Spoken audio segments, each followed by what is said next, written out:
Okay, hello everyone. It's a good time to solve challenges, right? Quiet and the dark, so we can pay our attention on the challenges. Okay, thank you for joining. So due to the nature of this class, so hybrid, so it is not obligation to be in person, but so you can be interact with our course teams. We are involved in this in-person lecture, and you can have a live Q&A with me and any other faculty members. So following the last class, we will continue the cryptography systems. So we learn what is the symmetric cryptography. So like a AES. So they have same key to encrypt and decrypt. I don't like this.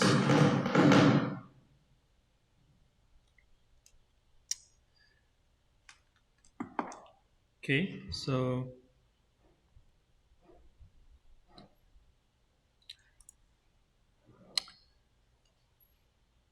in a symmetric cryptography, so the key the same. So if we let's say we have one mailbox to open the mailbox, so we have a key. We need a key, right? So who locked the mailbox? The post officer. Uh, he or she he will lock the post after put some mails in the mailbox, and the owner of the mailbox he got the key and he can open that door. So the key is the same or different? In the real world, there is a that is different. I I thought, in my thought, the postman, the officer, they have some master key to open every mailbox. So different key to the mailbox, the owner's key. Like that, yes. In the real world, also we have some asymmetric the key systems. So in the cybersecurity, we have the two different cryptography classifications. As I show this graph, the ciphers can be divided in symmetric and asymmetric.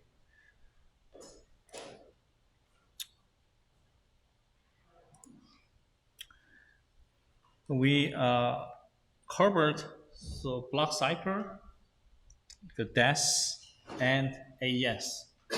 So in the AES DES, so what kinds of functions they perform?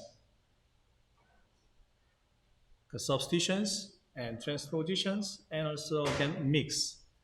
So they repeat that round and round with some random, not random, some have deterministic tables, the lookup tables or like S box. Do you remember?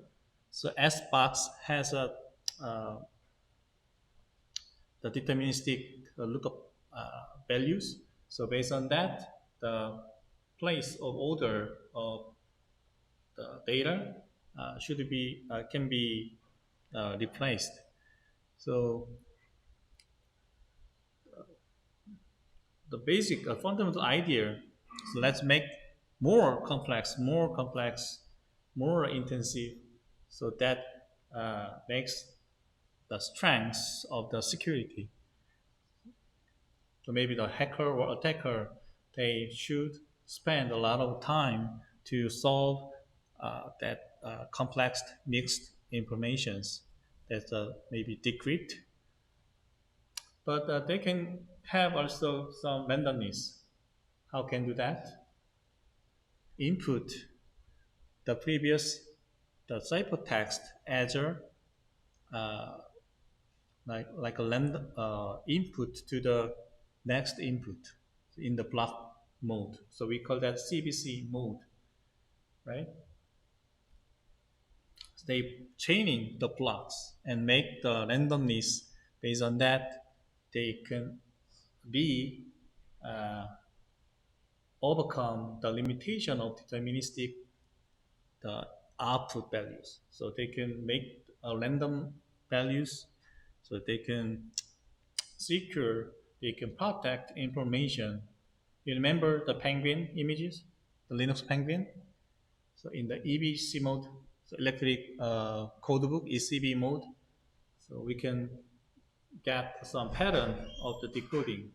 But in the CBC mode, there are a lot of randomness in the images, so we cannot figure out the pattern. So that was the technical solutions to avoid to be decrypted by attackers. In the asymmetric cyber cryptography, as I said, so the key pairs generated as a different key. So we will use key A to decrypt, encrypt, and use key B to decrypt. How can how is it possible? In the real world, we cannot expect it, right? Like the master key may be open every mailbox, but this is not master key. This is only the individual the key pairs to encrypt and decrypt. So the mathematic genius, our ancestor, they designed and they implement a lot of nice, wonderful, awesome the algorithm to implement such things. So we will learn today asymmetric key cryptography, the DPLman or DH or RSA. So both symmetric ciphers are very famous and they used in the real world.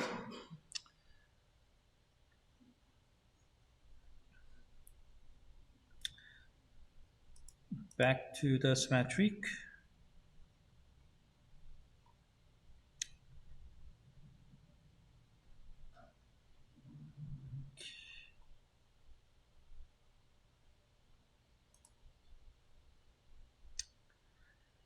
So one of the motivative story. What is the drawbacks of symmetric crypto systems? So key, every key should be same to open the specific mailbox. So let's say we have 100 students here. So we have one specific specific key. So I can copy the key and display to you, deliver to you. And if you open the mailbox, you can use that key. But if I change the mailbox, I have to regenerate 100 keys, the copy the 100 keys again. So that is an inefficient management. How about how can I deliver the key to you? So I can deliver the key easily if you are close in my home or my location, my place. But how about the remote situations? So the key distributions, that's obstacles in the symmetric crypto systems. So we have to share one same key. In order to that, we have to deliver this with the generated key, the same key, copied key to somebody you want to share. Like that, it has key distribution problems. Okay.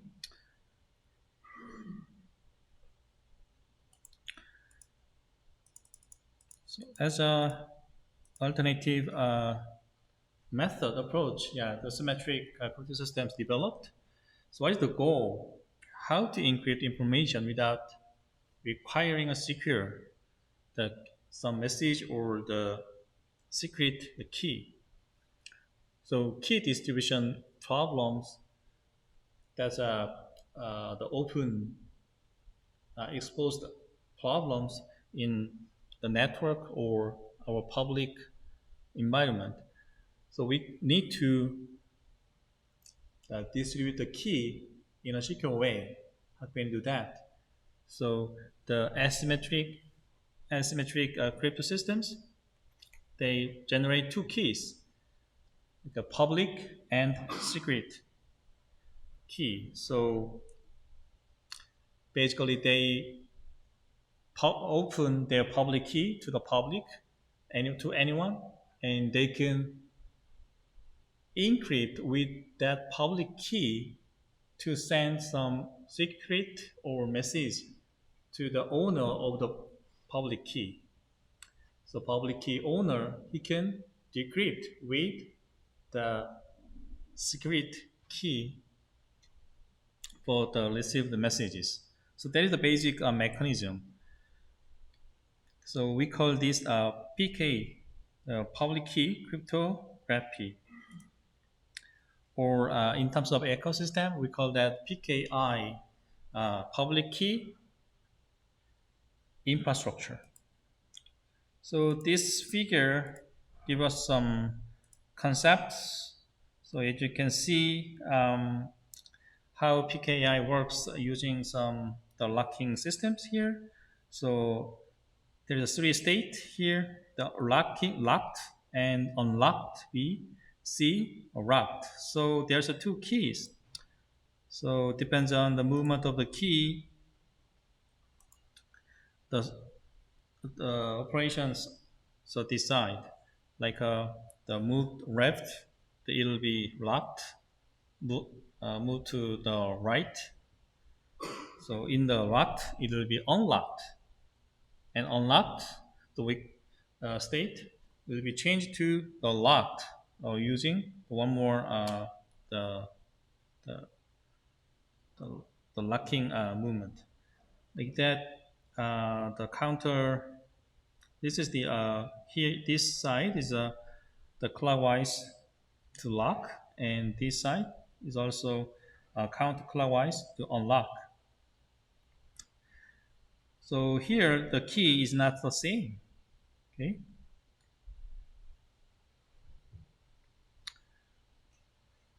So the cryptography, the PK, public key, like that, there's two keys to lock and unlock. So you can give the locking key to anyone, uh, everyone you want to share any informations, and they encrypt with that public key and send. So during the delivery time, so anyone can intercept or the snip, eavesdrop, but the attacker cannot figure out the content of that message because he don't have any keys to decrypt. So only the private key owner can decrypt the messages. So that is the basic operating story.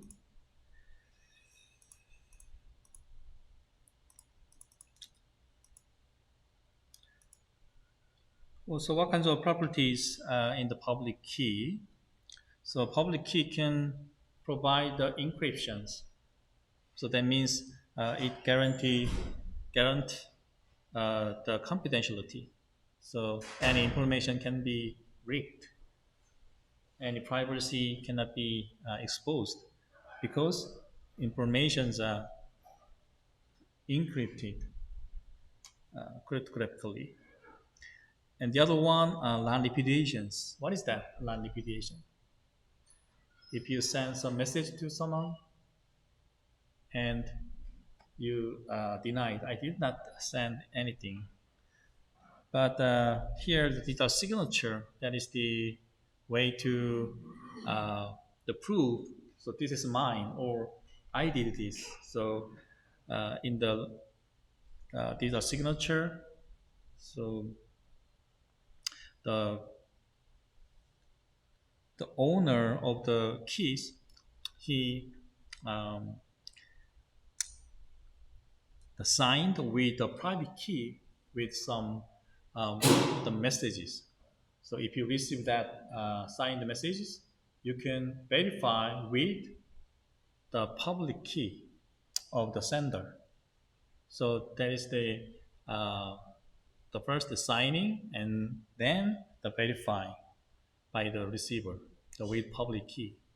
So private key and public key, they can allow the service confidentiality and the non-repudiations. So what kinds of requirement in the public key? So yeah, actually first we need the public key should be easy to generate.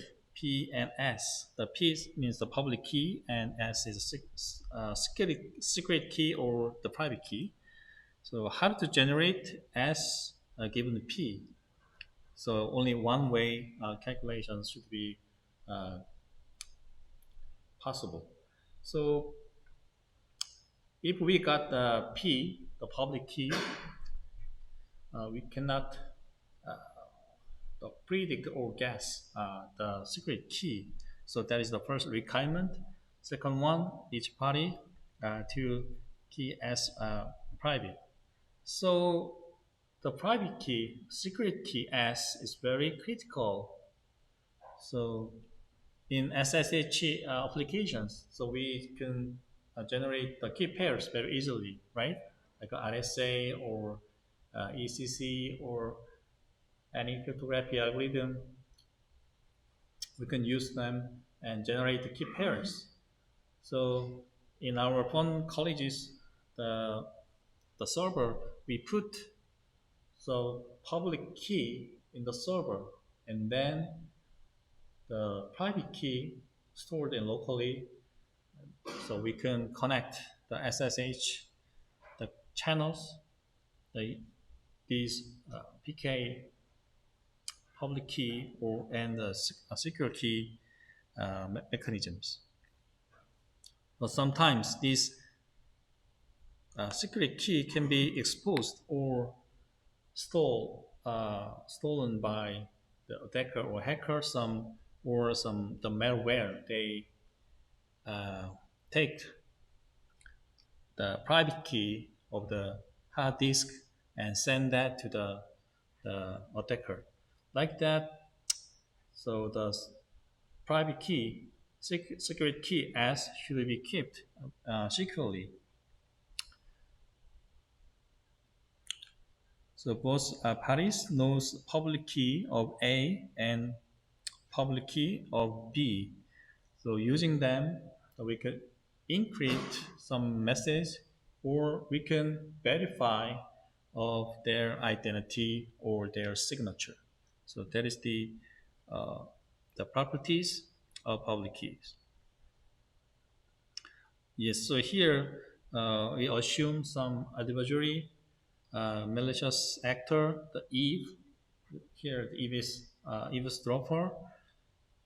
Yeah. So these attackers get the information of PA and PB, but they cannot decrypt some messages encrypted by this public key because they don't have any secret key to decrypt them.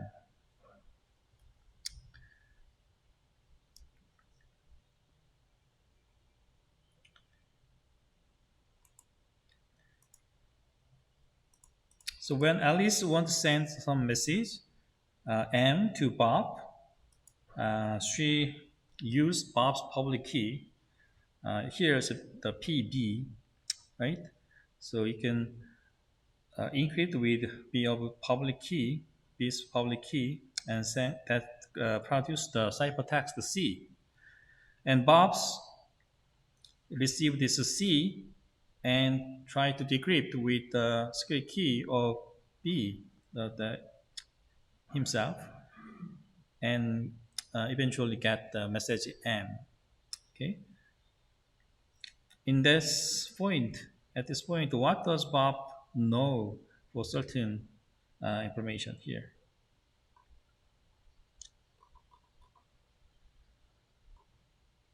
So Bob received the ciphertext C, right?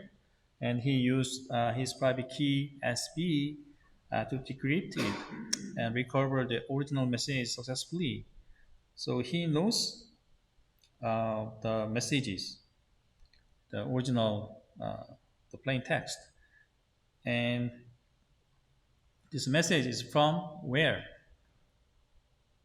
The Alice, right? Uh, because the Alice, um, so the Bob can only Bob can decrypt that encrypt a message, right? So uh, it's related to the origin of uh, the sender, and also the Bob can know the message is not modified because nobody can open this decrypt these messages. So it relates to the integrity of the messages.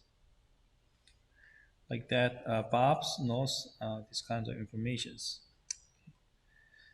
The if the attacker, malicious actor, uh, can get the PA, the ciphertext, but he can nothing with that. And also the ciphertext with encrypted PP, uh, he can intercept, but he cannot know the original messages, or he cannot manipulate it, or add some false information to that messages. He cannot do that.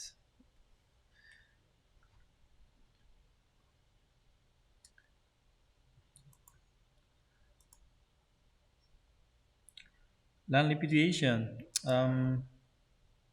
When Alice want to send a message M to Bob again, so she used Bob's public key like this. Oh, so another feature of PKI, the public key. So land liquidation um, ensures someone cannot deny uh, the based on the signature of the owner. Like Alice wanted to here make some statement, some M.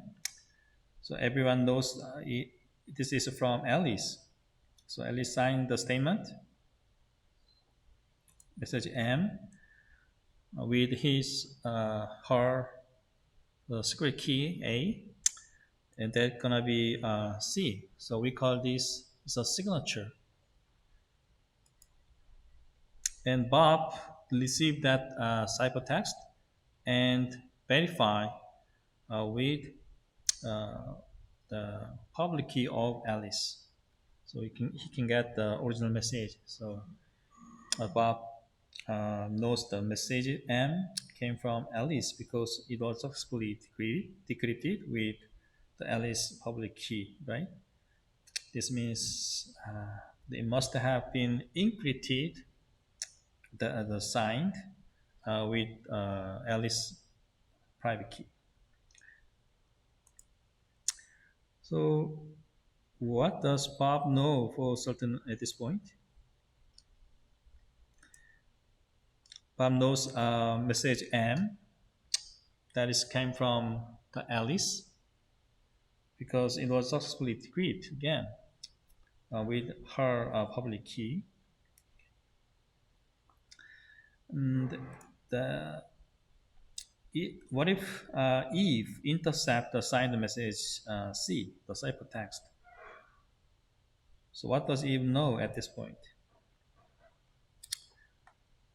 So yeah, Eve knows the message M is authentically from Alice because yeah, the decryption with the Alice public key was successful and confirming it was signed by Alice private key. So liquidation using this digital signature. So publicly, anyone can verify this message from the original owner, the author, using the author's public key. Okay? So this is the good way to uh, the, perform the land liquidation service. Okay, in these situations, the Alice combines both encryptions for confidentiality and digital signature non-reputation. Okay. Alice wants to send a message M to Bob, and he knows it's from Alice. Why? So yeah, this is the so Alice uh, signed with secret key first, the message M, and again encrypt with the Bob's public key. So that's gonna be ciphertext, and Bob received this ciphertext and verify with the public key of Alice. Yes, this is from Alice, and then decrypt with his his secret key to get the original text and message N. Yeah, this is the hybrid way.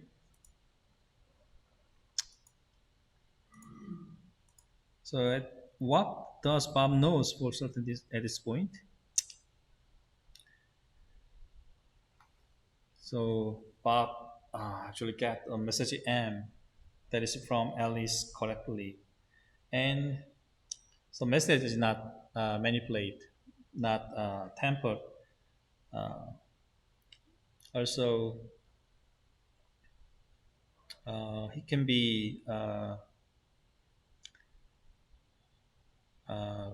say because he can say he can get some proof to for the land liquidation service. So he can show some what is that? Because he can be verify the message with his public key. So there can be the null reputation service. So if the if intercept the ciphertext, what happened? So if she cannot decrypt the message, why? Yeah, he does not have the secret key of Bob B, right? So the Eve tried to use Alice's public key, the PA, or the Bob's public key PB, but she cannot extract the message because she does not have a secret key. So one of the application of this way it's gone, but the PHP, the pretty good privacy, the secret mail protocol. So when I back in my university, when I send the mails, I put my PGP fingerprint. That's a public key end of the email. So somebody want send the secure mails, you can use this public key, my public key. So the my partner, the if they wanna send some secure mails, they can encrypt the email message using my public key. So I can decrypt that secret, the encrypted ciphertext with my private key.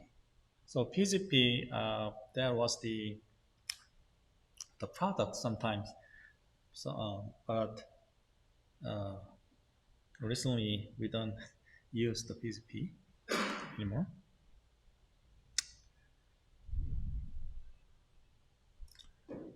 To get some insight from asymmetry key like this, let's see some book of William Stanley Jevons. Jevons. The title is The Principle of Science, published in 1874, almost 150 years ago. Uh, so this part, can you see? When a large number is given to determine its factors, can the reader say what two numbers multiplied together will produce the number 8, 6, 16460,799? 8 billion, 616 million? I don't know. Anyway, this number is big, huge numbers in his era. In the end of the late of 19th centuries.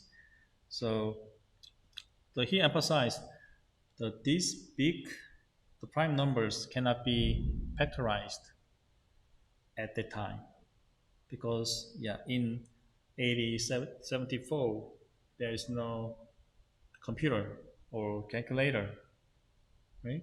But nowadays we can get very easily that uh, calculations.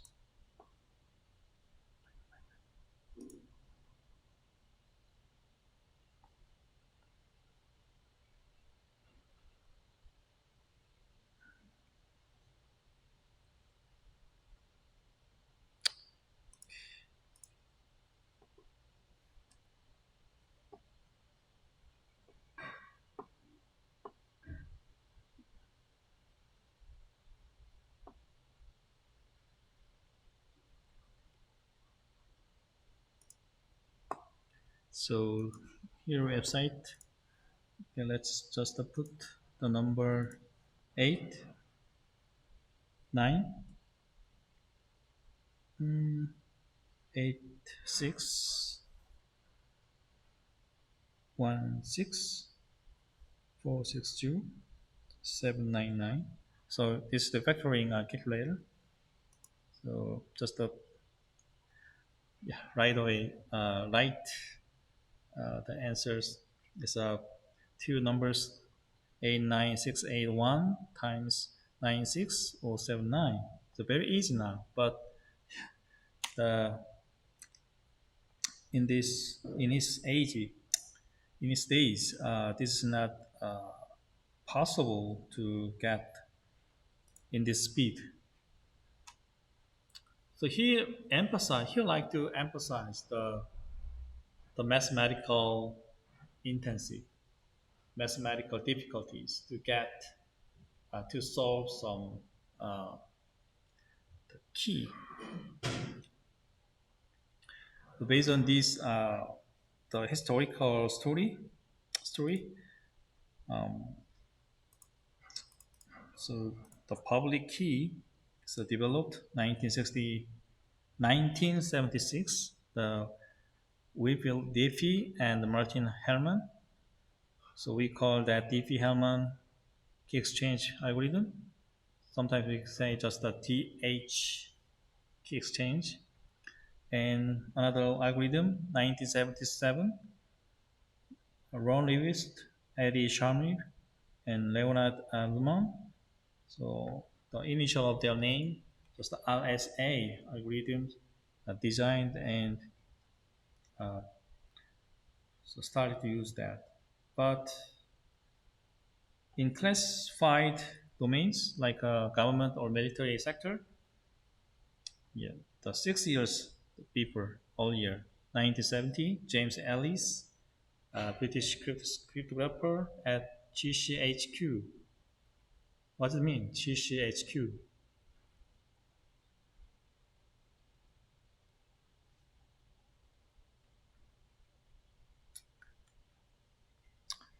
So that's the British, some intelligence institutions like NSA of US. So that's the government communications headquarters. So they, like a James Bond, the story of the movie so comes from these institution agencies maybe. Anyway, in these agencies, the James Ellis, he already um, designed the similar concepts of the Diffie-Hellman key exchange algorithm. But yeah, the nature of the government sectors, so he cannot share these inventions to the public, right?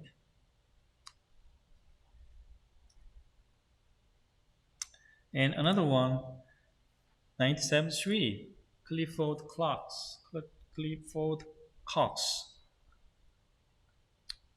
So, oh, actually, James' colleague. So he implemented RSA. So 4 years earlier, he developed. That's an interesting story. Anyway, um, so the cryptography, especially so relate to the military sectors. So in the World War One, World War Two, maybe you are familiar with some story like a U-boat or Enigma. Enigma. So uh, the cryptographies were developed by the military mainly in our history. Okay, what's the diploma? So let's have some the graphical illustrations here. So paint exchange.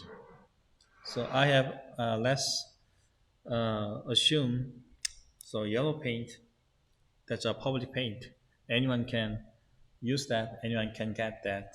So the yellow paint is a public paint, and Alice and Bob they add the private paint. So Alice like a red, the Bob like a cyan, the blue, the paint. So they can generate some mixed paint using the public paint and private paint like this. So they generate new color, the mixed color, the oranges and the blue.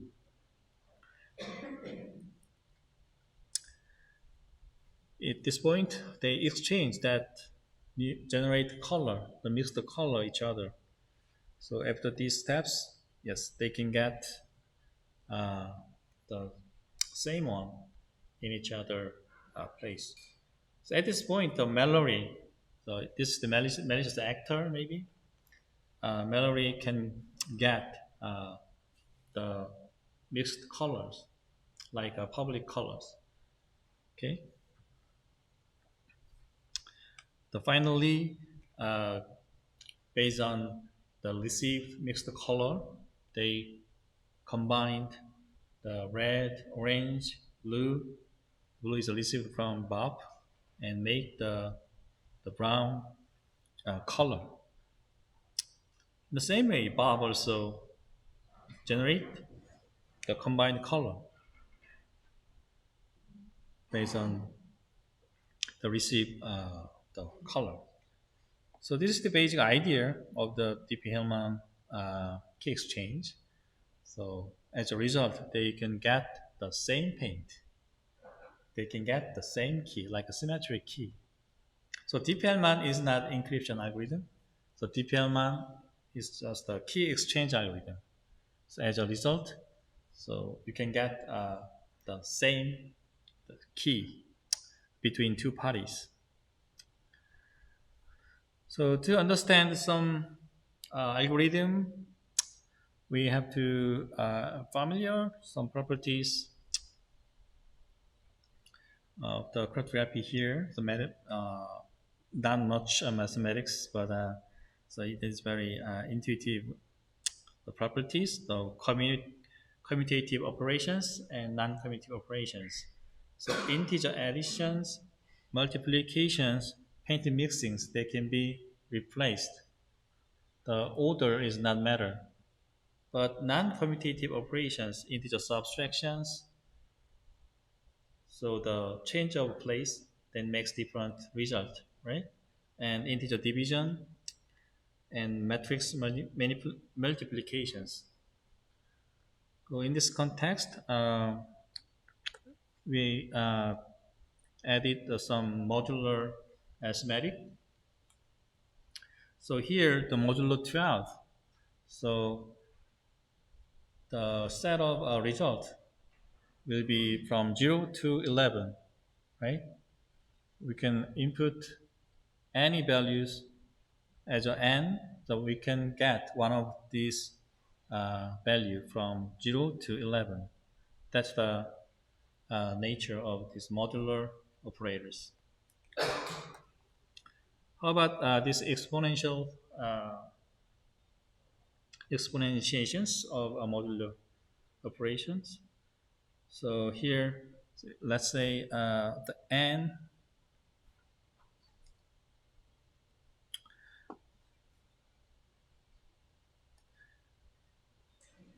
is 1.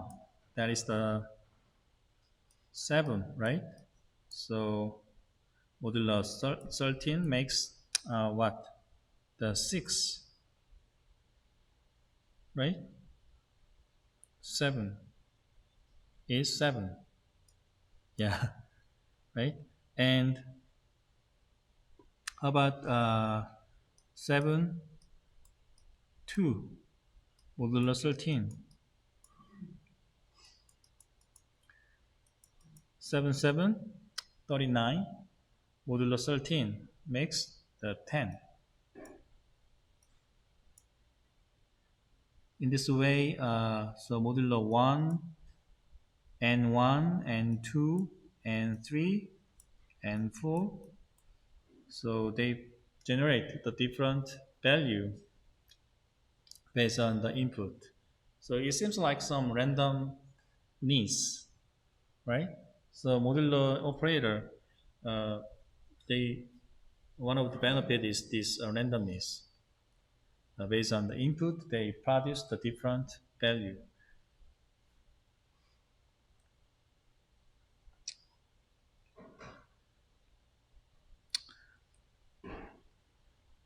So this shows some visual representations, the more some complex case. So in this case, modulo 12. So as you can see, the 1, the congruent with 1, the modulo 12.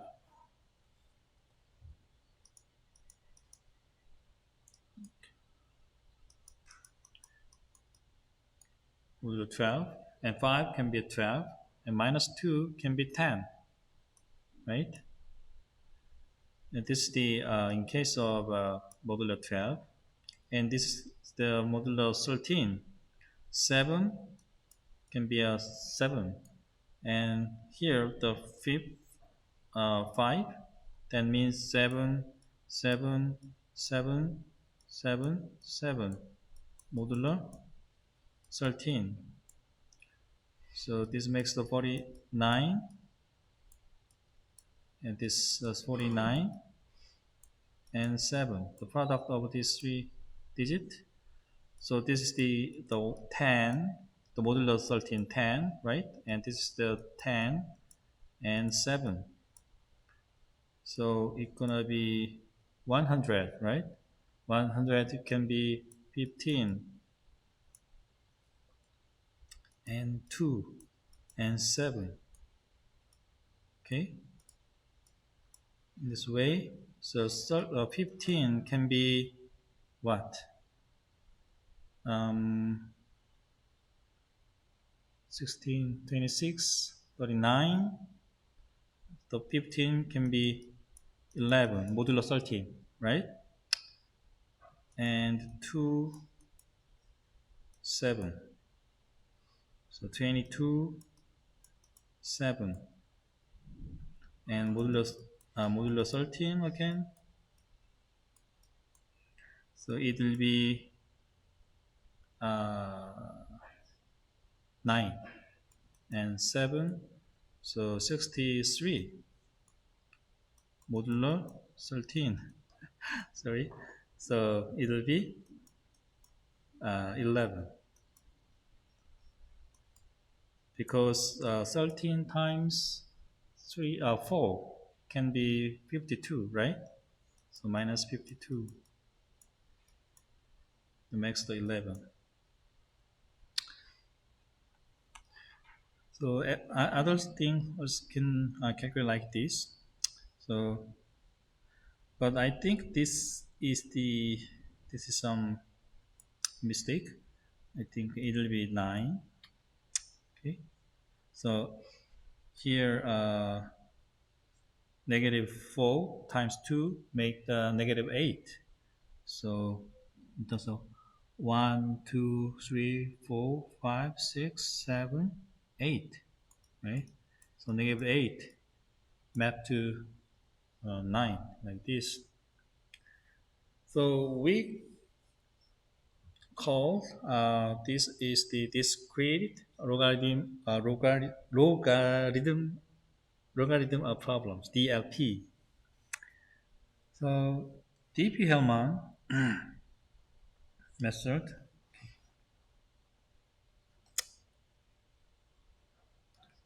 DLP problem. What is that? So this is the algorithm. The first, Alice and Bob, they agreed to use the public the modulo P and base G. So P is prime and the G is primitive root modulo P. Alice choose the secret integer A and send Bob like this. So the exponentiations, the base G and A, this is the choose the number integer A and modulo P. So A can be a public key and this small a can be the private key. In the same way, in the Bob side, choose another number B and send the Alice what? The B. B is the public key. How can make it? Base G to the B. B is a private key of Bob, the modulo P. So Alice compute received this A received Alice received the so BGP, right, and Bob received this key, this value G to the A modulo P. So they can decrypt with their own private key A and B. So some it's hard to understand, but so if I say here, so G to the A modulo P, that is the A, right?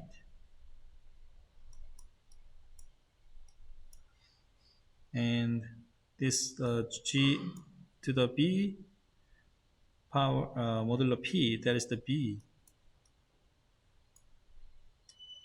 Okay, so here can be A, B modulo P. So that is this one, and this one. So B to the A modulo P. That is this one. So they can get this as the same. In this formula, this is the property of modular operations. So based on these operations, we can get the same S between Bob and Alice and Bob. So now they can share that secret S. So let's go. So what is the DLP? DLP, the discrete logarithm problems. So here we can generate the A very easily this way, but mathematically we can get A impossibly. I mean, it is very difficult to get the exponent A with the computing power, but not sure. Maybe uh, someday this is not true. But currently, any computing power that infeasible to get this exponent A using some the brute force attacks. Also the B, so A, B, those are private key. So when they are the part of the exponent, it is impossible to get that like the backward calculations. So we cannot easily get the exponent.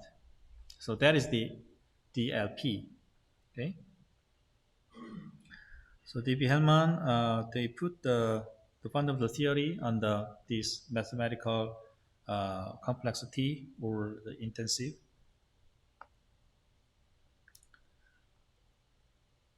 So let's put some real number.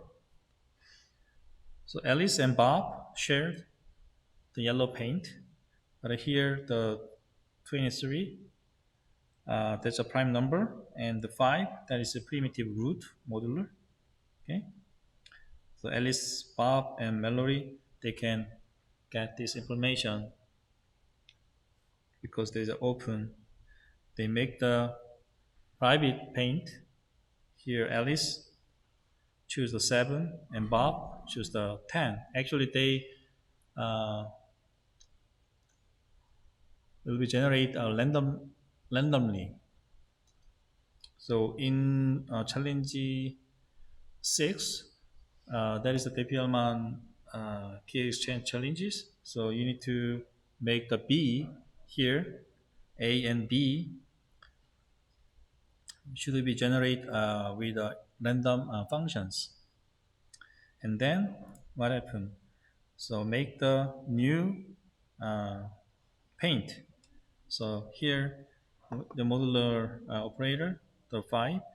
So in this case 5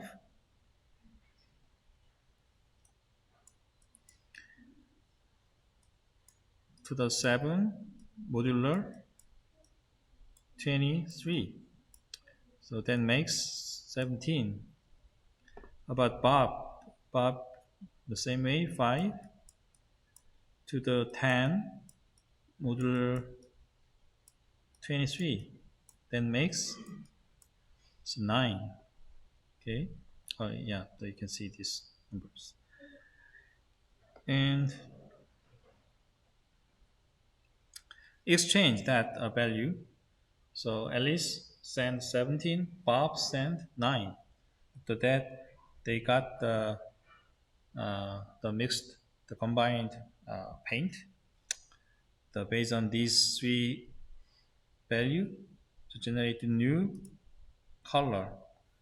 So here, so 9 to the 7, 9 to 7 modulo 23 generate the 4, and here also generate the 4.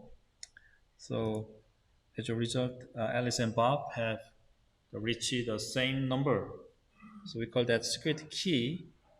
So it can be used for communicating, right, in the public environment. So due to the difficulty of DLP, so Mallory, uh, he, he or she can the same, not the same, but the open information he can intercept, but it is not possible based on the DLP. You cannot get the private key of Bob and Alice. The another examples in this. So here, Alice Bob agree to the 23 and base G is a 9, and Alice generate A, so 4. The Bob's B is a 3. That's a private key, the secret key. Alice send Bob A, that's a public key, right? At the 6. And Bob send the Alice the public key B, that's a 16. So based on that, they compute the secret share. S is 9, and S is the Bob also compute the S is 9. But they cannot find this value again. So 3 and the 4, the exponent, uh, it is very hardly to get these informations, get these values. So that we call that the DLP. Okay. Okay. Another one. So let's move the RS key generations. So this is the one-way functions. First, we have to choose to this prime number like dpl and compute n. Here, the p and q are prime number, and compute n is the product of p and q. Okay, so given n, how to vector p and q. So uh, the DH algorithm, they put the complexity of DLP, but in the RSA, they put the complexity on these factorizations. Like the William Stanley Jevon, he mentioned, if we give some big numbers, how can they predict the two numbers to make that big numbers? So that is the factorization problem, right? So prime number factorizations, the well-known to be solved to problem to the solve in a very solving is very difficult. So RSA generations, they put that complexity based on these the factorizations problems. So the A should be A is the some random number, but here A can be A and E. So E is more than 1. Calculating A. So A is a base to the E. Mod N is C, is the mean. So generating the N is very easy, but uh, get the P and Q, the big prime number, that is impossible. Okay. So another some specific the value generated by this formula p minus 1 times q minus 1. So I'm using that m, we can get some the co-prime number and compute the d. D is a decrypt key, and here e is encrypted key. So RSA key generations um, to decrypt some uh, informations, but that's a private key, right? To encrypt some messages, so we need the public key. So this N and E is the public key, and public key P, and ND, this pair is the secret key.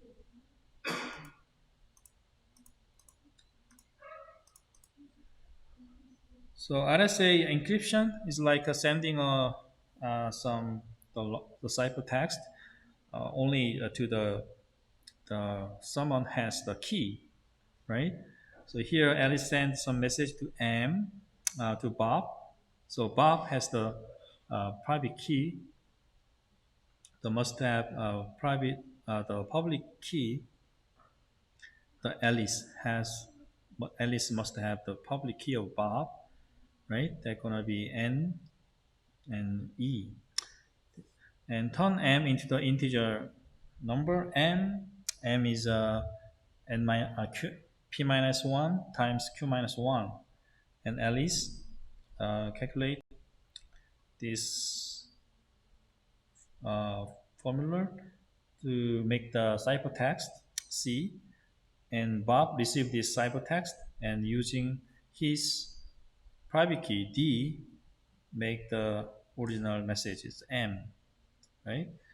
At the time, the Eve can get the C ciphertext and public key of B and A, Bob and Alice, but Eve cannot know, they cannot decrypt the message because he doesn't have the secret key. Okay? So in RSA, the number n is product of two large prime number, P and Q, right? So any number less than n can be encrypted using RSA. So that is the properties. And but typically, the large number, like more than 1024 bits.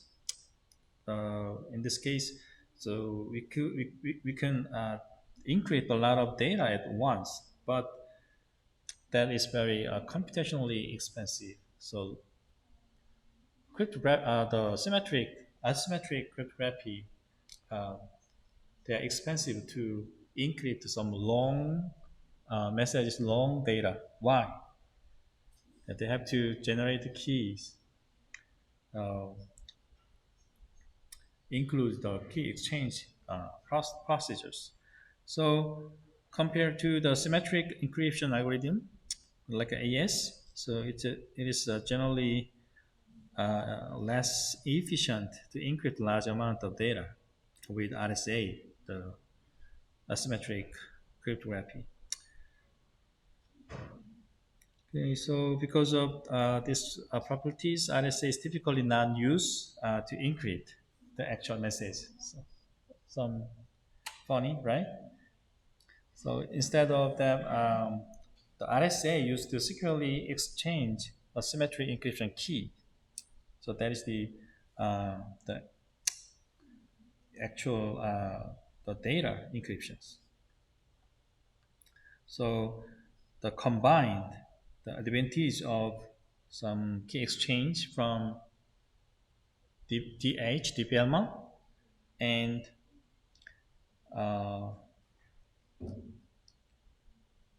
like a digital signature or non-repudiations service from the RSA. So they can be combined like a hybrid. That is the real applications we are using now.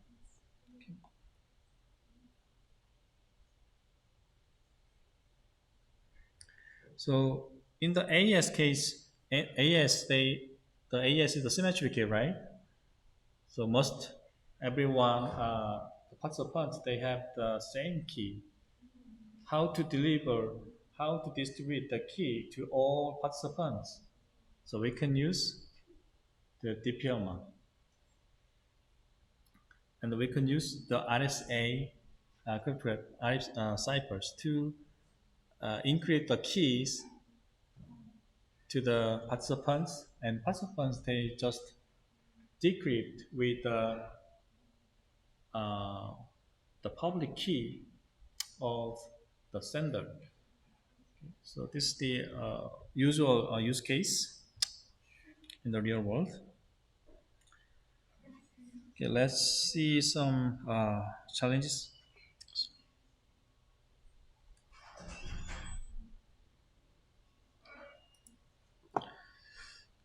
So let's see level 6.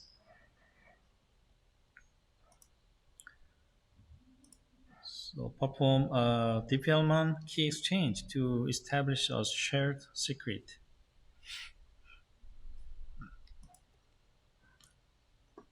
So we already see the DPLman procedure, the algorithm, right? Uh,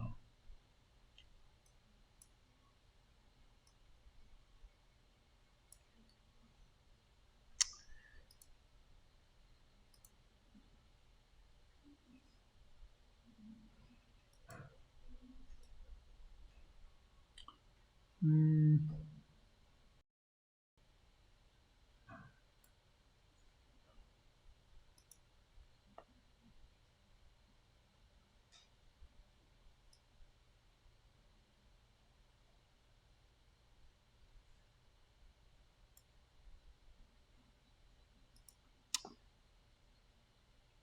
okay.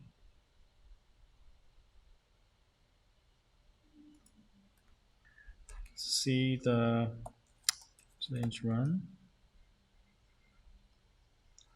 So let's compare.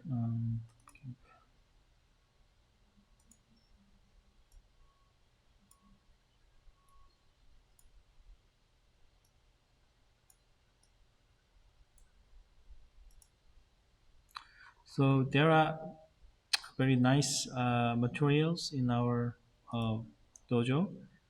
I recommend to watch these videos to get more knowledges like a key exchange DPLMON and the asymmetric key encryptions. So you can see. Let's see the DPLMON first exchange.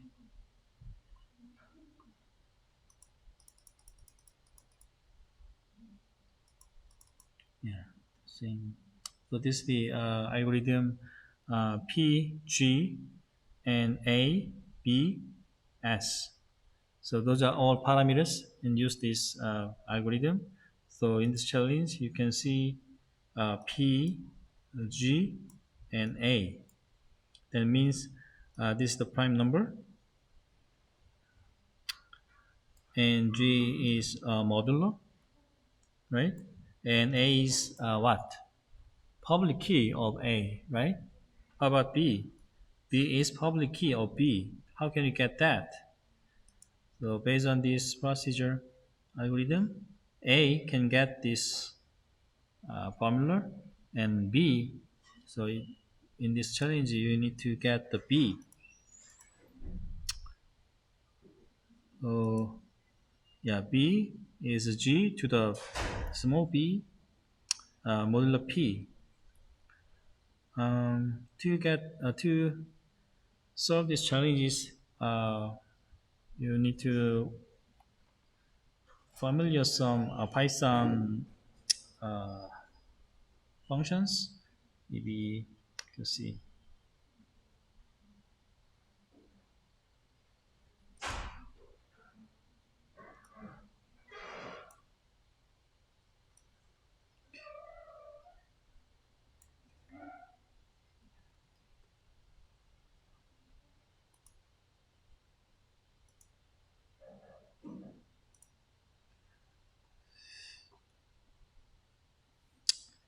Um,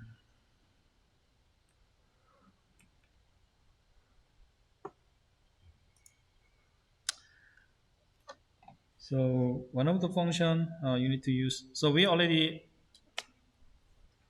used some the method like receive until in the process method, right? Process receive until or the process read line, right? The using them, we can the extract these key values automatically in our code.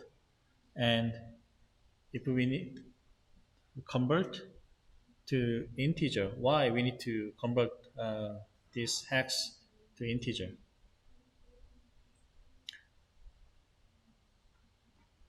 So you need to convert this hex to integer. Why? Because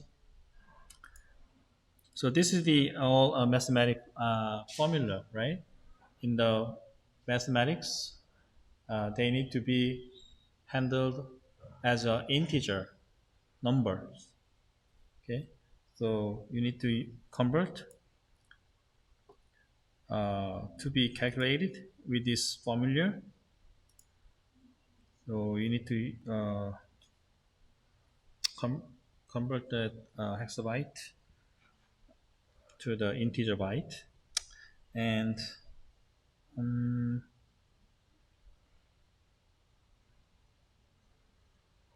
that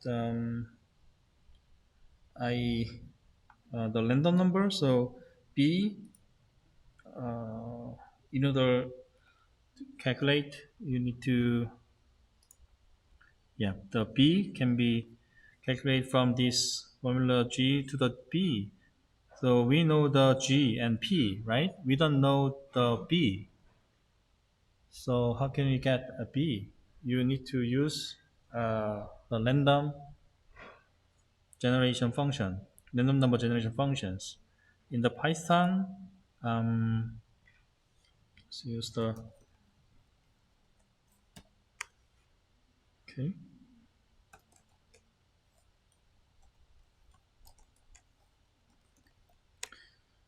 So what is the random functions?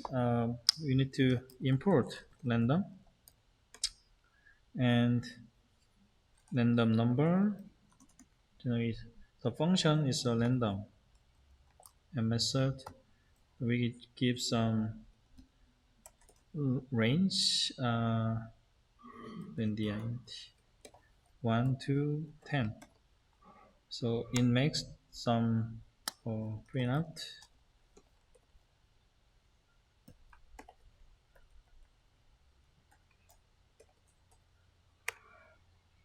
between 1 to 10.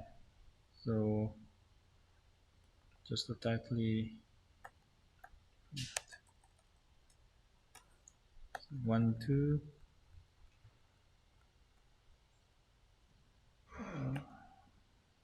10 to 100. Yes. So they generate a different. So the B, there is some so requirements. So B,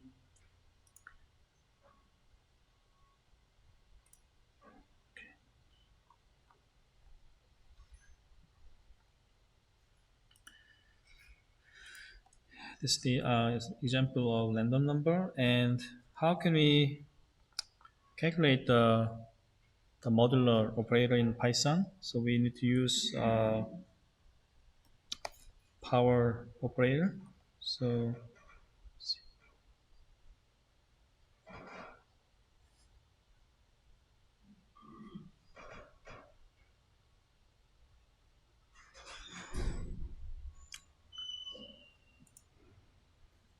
like a 2 um,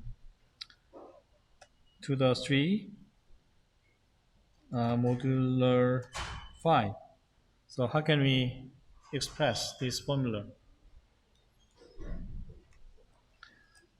POW functions can make that 2, 3, and 5. Yes. So 2 to the 3, the 8 modular 5, that makes 3. Does it make sense, right? So POW functions you need. And another one, if you got the secret key to decrypt, you need to use the XOR functions to decode the ciphertext. So you need to input like a from crypto util string XOR input string XOR, okay, and then a byte hello, b byte world, see? And we can use XOR string XOR functions a and b, so they make the result of the XOR like that. Um, and also you need XOR functions. Okay, let's call it a day. I will make some demo videos for today, and I'll post that. Okay, thank you.